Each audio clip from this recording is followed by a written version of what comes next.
অবশ্য নামের সঙ্গে স্বভাবের কোনো সম্বন্ধ নেই।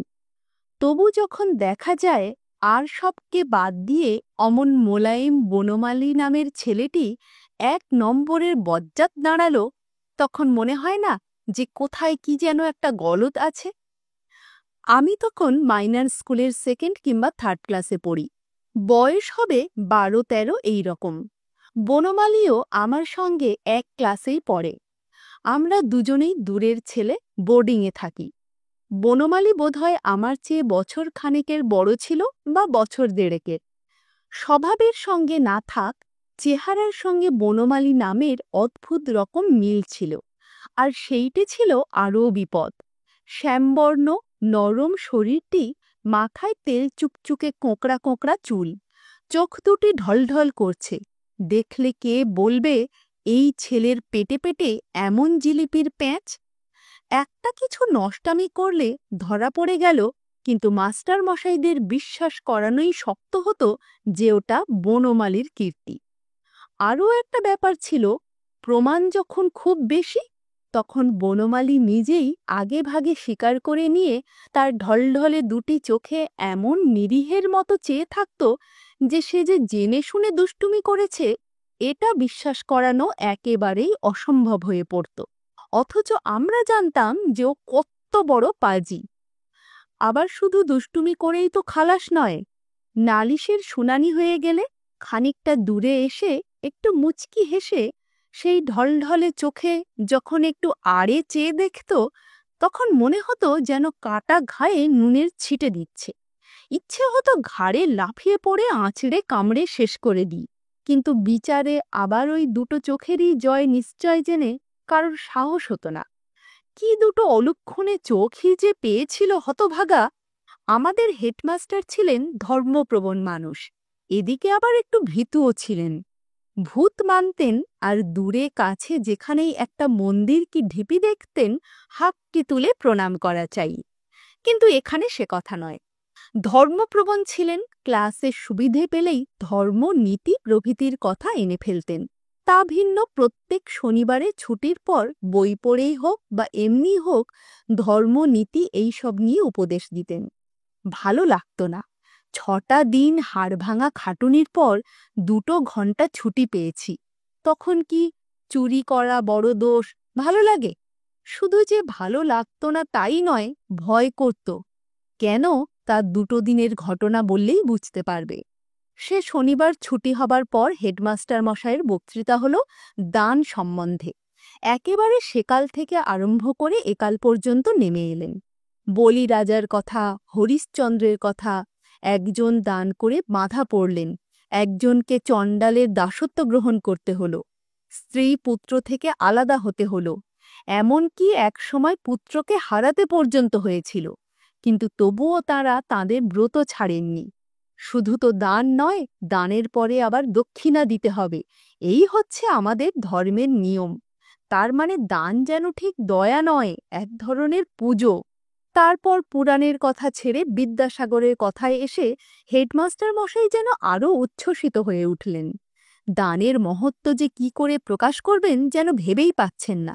এদিকে আমরা কজন ভেতরে ভেতরে ছটফট করছি। ঘোষালদের বাগানে আম পেকেছে, সে তো আর হরিশ্চন্দ্রের মতো দান করবে না। আমরা চুরি করার মতলব করেছি। দুপুরেই সুবিধে, বিকেল যত এগিয়ে আসছে ততই মনটা খিচড়ে যাচ্ছে।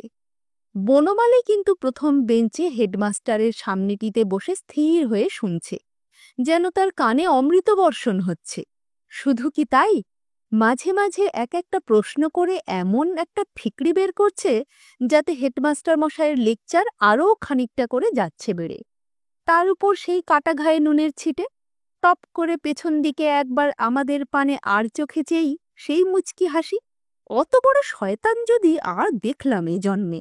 অত যখন দেরি হলো তখন না যাওয়াই উচিত ছিল আমাদের, কিন্তু ছেলেবেলার লোভ, তাই লোভটা আবার পাকা আমের, যেতে হলো।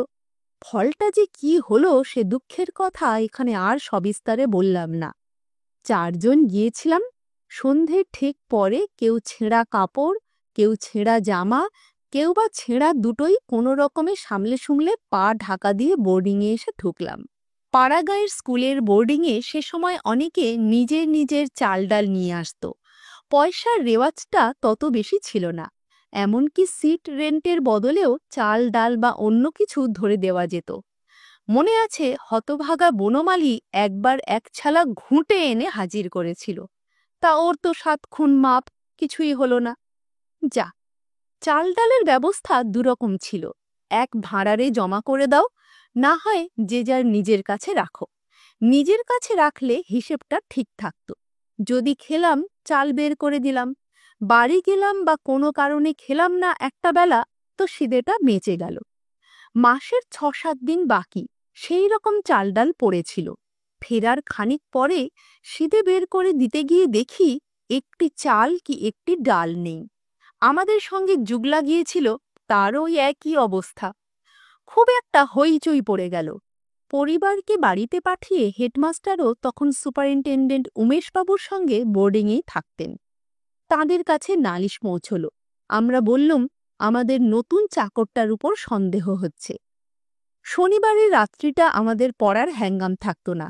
চাকরটাকে জেরায় চারিদিক থেকে কোণঠাসা করে ফেলা হয়েছে, এমন সময় সেই ঢলঢলে চোখ নিয়ে বুনো এলো। আমি ও হতভাগার এই নামই চালাবো এখন থেকে। যতই সেসব কথা মনে হচ্ছে গায়ে যেন বিষ ছড়িয়ে দিচ্ছে। কাছাকাছি কোথাও দাঁড়িয়ে সব শুনছিল, কিন্তু ঢুকলো এমনভাবে যেন এইমাত্র চাকরটার বিপদের কথা শুনে হন্তদন্ত হয়ে ছুটে এসেছে। সোজা হেডমাস্টারের কাছে গিয়ে বলল, নিতেকে নাকি চাল চুরি করার অপরাধে শাস্তি দেওয়া হচ্ছে স্যার। হেডমাস্টার মশাই বললেন, অপরাধ যখন সাব্যস্ত হয়ে গেছে দিতে হবে বই কি সাজা।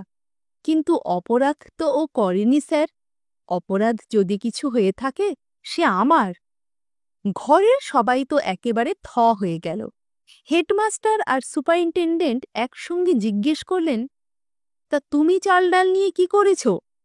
দান করেছি স্যার। সন্ধ্যের দিকে একজন অন্ধ একটি ছোট মেয়ের হাত ধরে এসে বললে, তার সংসারে 7-8 জন, আজ 3 দিন ধরে কেউ দাঁতে কুটোটি কাটতে পায়নি। আপনার মুখে বলিরাজা, হরিশ্চন্দ্র আর বিদ্যাসাগর মশাইয়ের গল্প শুনে মনটা এমনিই বড় খারাপ হয়েছিল স্যার। কোথাও কিছু নেই, কি করি? শেষকালে ওই চাল আর ডাল কটি দিয়ে বিদায় করলাম। এমন করে চেয়ে রইল যেন অন্ধের দুঃখে এইবার চোখ ফেটে জল বেরিয়ে পড়বে। রাগে তো ইচ্ছে করছে কাঁচা মাথাটা ছিঁড়ে নি, কিন্তু বেশি রাগ বলেই তো কোনো কথা বেরোচ্ছে না। হেডমাস্টার একটু বেশি ভেবে কোনো একটা মতামত দিতেন, পাছে যেটা বলেন সেটা মিথ্যে বা অন্যায় হয়ে পড়ে, একটা সমস্যা গোছেরও তো দাঁড় করিয়েছে বুনো। চুপ করে ভাবতে লাগলেন। আগেই বলেছি জুগলারও চাল ডাল গেছিল। সে একটু গোঁয়ার, রাগে একটু কাঁপছিল। আমি টিপে দেওয়া সত্ত্বেও বেশ একটু ধমকেই বুনোকে জিজ্ঞেস করলে, তা তুই আমাদের চাল ডাল দিতে গেলি কেন লবাবি করে?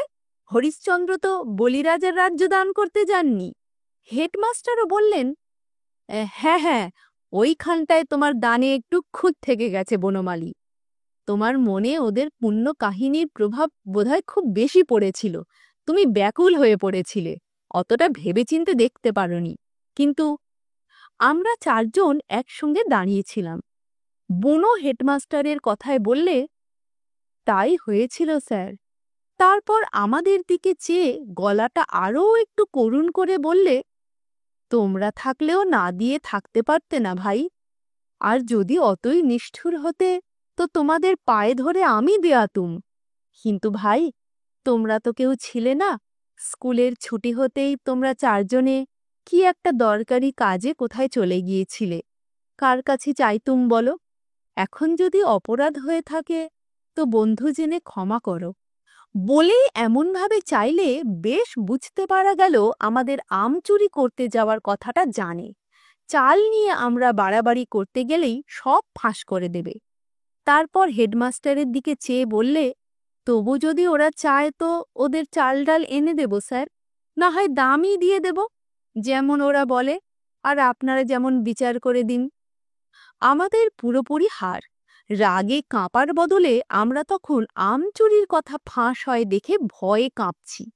তাড়াতাড়ি পালাতে পারলে বাঁচি, যুগলে গলা নরম করে বললে, না ভাই, একটা কথার কথা বলেছিলাম।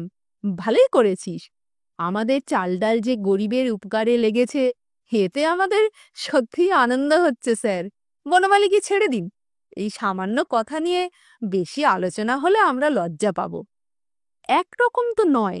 এরপরে শনিবার হেডমাস্টার মশাই আমাদের উপদেশ দিলেন পরের জিনিস সম্বন্ধে আমাদের কি মনোভাব হওয়া উচিত তাই নিয়ে। যেমন ধরো, ট্রেনে যাচ্ছ কোথাও, উঠেই দেখলে খালি গাড়ি আর একটি মানিব্যাগ পড়ে রয়েছে, টাকা নোটে ভরা। লোভ তো হবেই, কিন্তু কি করে দমন করবে, তারপর কি করবে, আরও এইসব ধরনের উদাহরণ, তাই নিয়ে উপদেশ। এদিকে কি করে আমরা চাল ডালের শোধ তুলব ভেবে সারা হচ্ছি। এমন সময় আমাদের মানিব্যাগটা গেল চুরি হয়ে। সেটা সোমবার রাত্রি। মঙ্গলবার দিন সকালে আমাদের দলের এক কড়ির চাকু ছুরিটা লোপাট। বেচারা নতুন কিনেছিল, কাঞ্চননগরের দোফলা ছুরি। হইচই, খোঁজাখুঁজি, নালিশ, ফরিয়াদ সবই হলো। 4 দিন নাকাল করে রবিবার দিন বুনো ভালো মানুষের মতন দুটো জিনিস নিয়ে এসে হাজির। এক কড়ি তো এই মারতে যায় কি সেই মারতে যায়। জুকলাও ছিল। আমরা বললাম হেডমাস্টার মশাইয়ের কাছে নালিশ করব। বুনো চোখ দুটো আরও ঢলঢল করে বলল, আমি তো তোমাদের হাতে দিচ্ছি না ভাই, স্যারের হাতেই দেব। কি করে পেলাম বলতে তো হবে তাকে। যুগল বুক চিতিয়ে ঘুষি বাগিয়ে বলল, চুরি করেছিস, আবার কি করে পাবি? হজম করতে পারলি নি, দেখলি গোলমাল বেড়ে গেছে, সাধু সেজে ফেরাতে এসেছিস। বুনো বললে, বেশ, আমি যা বলবো সেটা তাহলে শুনে রাখো। শেষে আমায় দুশো না, আমায় বলতে হবে ঘোষালদের আমবাগানের মালি আমায় কাল সন্ধে দিয়ে গেছে ব্যাগ আর ছুরি দুটোই। আর যা যা বলে গেছে সেগুলো সব বলতে হবে আমায়। উল্টে আমাদেরই হতভাগাকে খোসামত করে হেডমাস্টারের কাছে যাওয়া বন্ধ করতে হলো। শুধু তাই নয়, ব্যাগে পয়সা আর রেচকি মিলিয়ে 3টে টাকা ছিল, পেলাম মোটে 1.5টা। জিজ্ঞেস করতে বুনো বললে, তা তো জানি না ভাই, মালি যেমন দিলে নিয়ে নিলাম। আম নষ্ট হওয়ায় ওর মনিব ওকে জরিমানা করেছে বলে কাতরাতে বেচারাকে শুধু 8 আনা খেসারত দিয়েছি ব্যাগ থেকে বের করে, এই তো জানি। আগা গোড়া বানানো, কিন্তু আমাদের মুখটি বুঝে সয়ে যেতে হলো। এই রকম নিত্যি ব্যাপার। শেষকালে হেডমাস্টারের শনিবারের লেকচারের উপরেই একটা আতঙ্ক দাঁড়িয়ে গেল আমাদের। যা উপদেশ দেবেন তাই নিয়ে ঠিক একটা দুর্ঘট বাঁধিয়ে বসে আছে, আর উল্টে আমাদের দিয়েই খোসামত করাচ্ছে। ত্রাহি ত্রাহি ডাক ছড়িয়ে দিলে। আমরা শেষকালে যাকে বলে আহার নিদ্রা ত্যাগ করে ফন্দি আঁটতে লাগলাম। এমন সময় বোর্ডিংয়ের হরকালি অসুখে পড়ল। বোর্ডিংটা সম্বন্ধে একটু ধারণা দিই। 5খানি মাঝারি সাইজের ঘর এক লাইনে, একদিকে টানা বারান্দা। 4খানি ঘর ছেলেদের জন্য, প্রত্যেক ঘরে 2টি করে ছেলে থাকবার ব্যবস্থা। ঘরের দুপাশে লম্বালম্বি করে পাতা একটি করে চৌকি, মাঝখানটা খালি। প্রত্যেক ঘরের মাঝখানে একটি করে বড় দোর। একদিকের একেবারে শেষ ঘরে সুপারিনটেন্ডেন্ট থাকেন। আগেই বলেছি, যখনকার কথা তখন তার সঙ্গে হেডমাস্টারও রয়েছেন। এই ঘরের মাঝখানেও এই রকম একটি দরজা। সব দরজাগুলি থাকত খোলা। তার মানে ইচ্ছে হলে নিজের দোরের কাছে দাঁড়িয়ে সুপারিনটেন্ডেন্ট এক নজরেই সমস্ত বোর্ডিংটার খবর নিতে পারতেন। তার ঘরের দরজাটা দিনের বেলা প্রায় ভেজানো থাকত, কিন্তু রাত্রিরে খোলা থাকত। আমরা ছিলাম মাঝের ঘরটিতে। 6 জনের মধ্যে 2টি দল ছিল। আমি, এক কড়ি গজানন আর যুগল, ওদিকে বনমালী আর বেচা। বেচা বিশেষ ধরাছোঁয়া দিত না, শুধু বনমালী যখন মুচকি হাসত সে যোগ দিত। শুধু বনমালীর জন্যই তাকে আমরা কিছু বলতে পারতাম না। ভেতরে ভেতরে সে বনমালীর চরের কাজ করত। একটু সুবিধে হলেই আমরা পরামর্শ আঁটি, কিন্তু কিছুতেই বাক পাই না। শেষে এক করি একদিন বললে, ওকে শত্রুভাবে পারা যাবে না, মিত্রভাবে বধ করতে হবে। আমি ভেবে ভেবে একটা মতলব ঠাউরেছি। শনিবার ছিল। পুকুর ঘাটে বসে সে তার প্ল্যানটা আমাদের বললে। রাত প্রায় 8টা পর্যন্ত বসে আমরা তার মধ্যে যত খুঁত খাচ্ছিল সব ঠিক করে নিলাম। প্ল্যান শেষ পর্যন্ত দাঁড়ালো একেবারে মোক্ষম। পরের দিন খাওয়া দাওয়ার পর বুনোর কাছে আমাদের সন্ধির প্রস্তাবটা উপস্থিত করলাম, তার সঙ্গে আমাদের প্ল্যানের ব্যাপারটাও। বললাম, বনমালী ভাই, একটি ঘরে আমরা ৭০-এর মুখে ছাই দিয়ে ছটিতে থাকি, অজুকে বাদ দিলে পড়িও এক ক্লাসে, কিন্তু আমাদের যেন মিল নেই কোনো। এটা কি ঠিক হচ্ছে? তোর যেমন বুদ্ধি, যেমন ভালো কাজ করবার ঝোঁক, আমরা যদি একজোট হই কত কী না করতে পারি। শুধু মিল নেই বলে হয় না, হেডমাস্টারের উপদেশগুলো মাঠে মারা যায়। একটা কথা আমরা স্বীকার করছি, সব সময় না হোক, দোষটা বেশিরভাগ আমাদেরই। জুগলার একটু গুয়ার তুমি আছে, তা ওই তো জুগলা সামনেই বসে আছে, ওর মুখের উপরেই বলছি। আর আমিও না ভেবে চিনতে এক একটা কথা সময় সময় বলে বসি। বিনিয়ে বিনিয়ে অনেক বললাম, এরা তিনজনে মাঝে মাঝে যোগান দিয়ে গেল। শেষকালে বনমালীর মনটা যেন একটু ভিজল। ধূর্ত ছেলে, ভিজত না, কিন্তু ওরই তো বরাবর জিত গেছে। আমরাও বাড়িয়ে দিলাম খুব, আর সন্দেহ করবার রাস্তা পেলে না। বললে, বেশ তো, মিলেমিশে থাকাই তো ভালো, না মিলেমিশেই তো ভারতবর্ষটা পরের হাতে গেল। তারপর আস্তে আস্তে আসল কথাটা পারলাম। আমরা এই প্রস্তাবটা নিয়ে তোর কাছে এখন আসতাম না বনমালী, মানে দোষটা তো আমাদেরই, কোন মুখে আসি বল। তবে তোকে পেলে সদ্য সদ্য জানি একটা মস্ত বড় ভালো কাজ হয়, তাই তাড়াতাড়ি এলাম। ভাবলাম ভালো কাজের কাছে লজ্জার কথাটা ধরা উচিত নয়। বনমালী বললে, কাজটা কি শুনি? বললাম, কাজটা হচ্ছে হরকালীকে আরাম করে তোলা। অনেক দিন থেকে তো ভুগছে ছোঁড়া, কি করে আরাম করে তোলা যায় সেই নিয়ে এক করি একটা খাসা মতলব বের করেছে। তা তোরই প্ল্যান, তুই বল এক করি। এক করে বললে, প্ল্যানটা আসলে কালকে হেডমাস্টারের উপদেশ শুনে আমার মনে এলো। কাল ধর্ম আর বিশ্বাস নিয়ে হেডমাস্টার মশাইয়ের লেকচার হলো না? বললেন না, বিশ্বাসের চোটে ভগবানকে তো পাওয়াই যায়, এমনকি কঠিন কঠিন অসুখ পর্যন্ত সেরে যায়। তাই থেকে আমি ভাবলাম, হরকালীর উপর পরীক্ষা করলে কেমন হয়। ছোঁড়াটা তো অনেকদিন থেকে ভুগছে, আর বাড়ি ছেড়ে রয়েছে, আমরাই ওর ভরসা। বেচা জিজ্ঞেস করলে, জল পড়া দেওয়া? এক করে বললে, তো জল পড়াতে কি হবে, একেবারে গোড়ার ব্যাপার। বলে একটু চুপ করে রইল। বুনো জিজ্ঞেস করলে, কি তা ভেঙেই বল না। এক করে আমার দিকে চাইলে। আমি বললাম, বল না খুলে, যখন ওকেই সব করতে হবে। আজ থেকে ওই তো আমাদের লিডার হলো।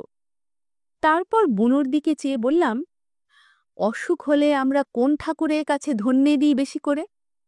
বুনো একটু ভেবে বললে, বাবা তারকেশ্বর। এক করে বললে, ধর, হরকালী যেন দেখলে বাবা তারকেশ্বর সশরীরে এসে বলছেন, তোকে বর দিচ্ছি, ভালো হয়ে যা।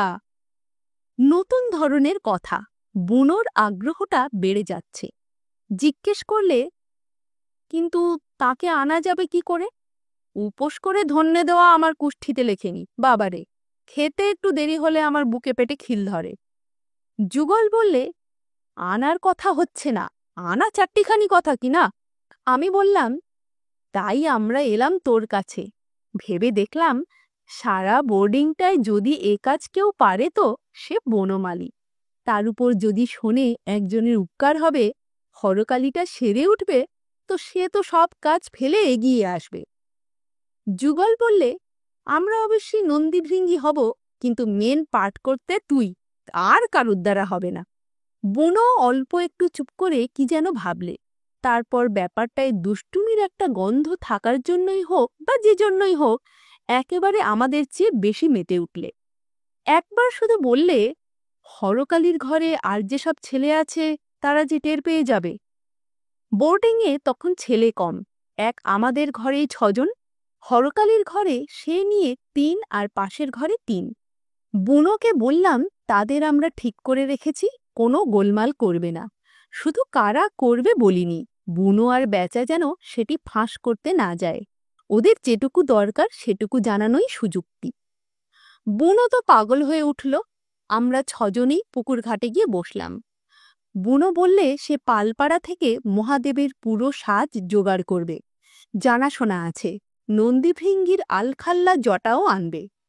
ঠিক হলো নন্দী সাজবে বেচা আর যুগল হবে ভৃঙ্গি।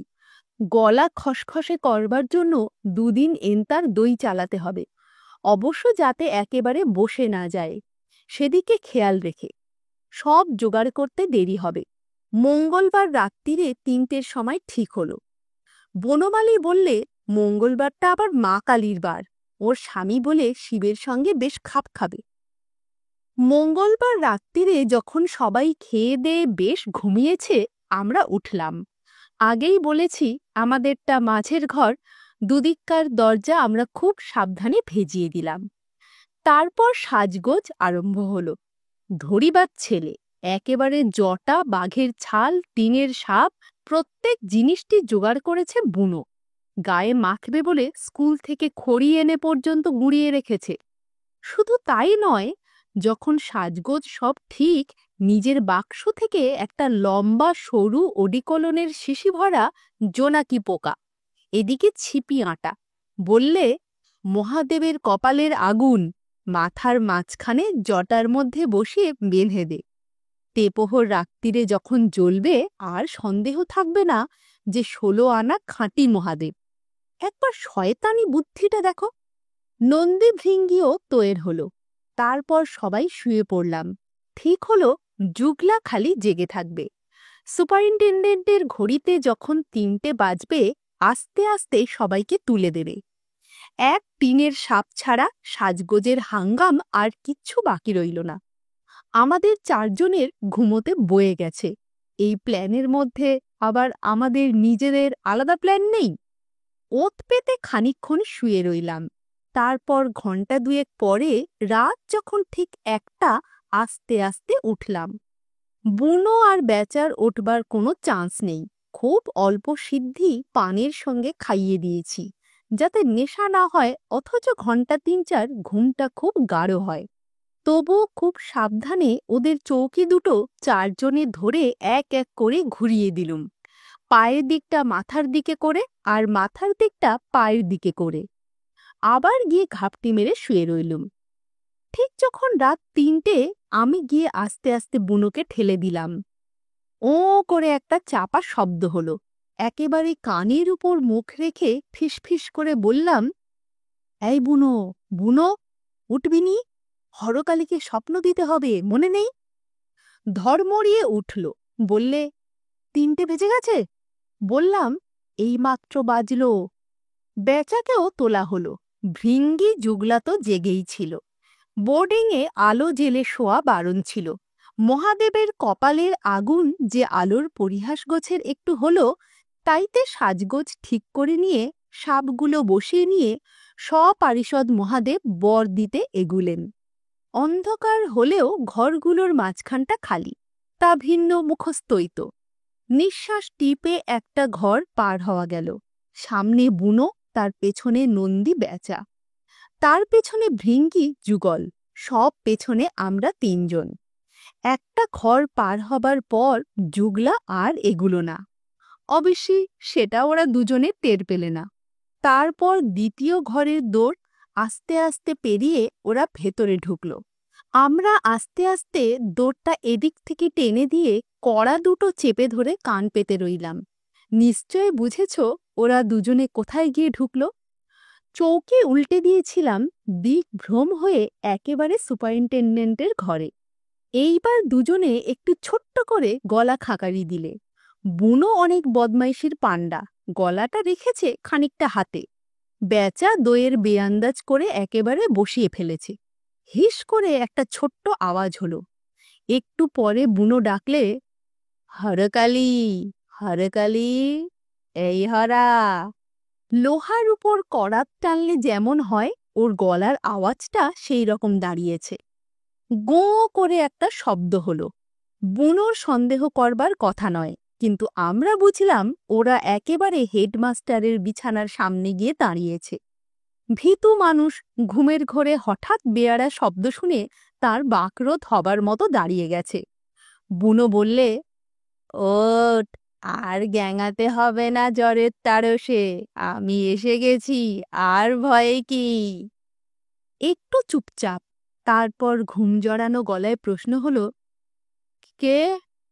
বেচা খুব জোর দিয়ে বললে, কে একবার চোখ মেলেই দেখ না রে ছোঁড়া।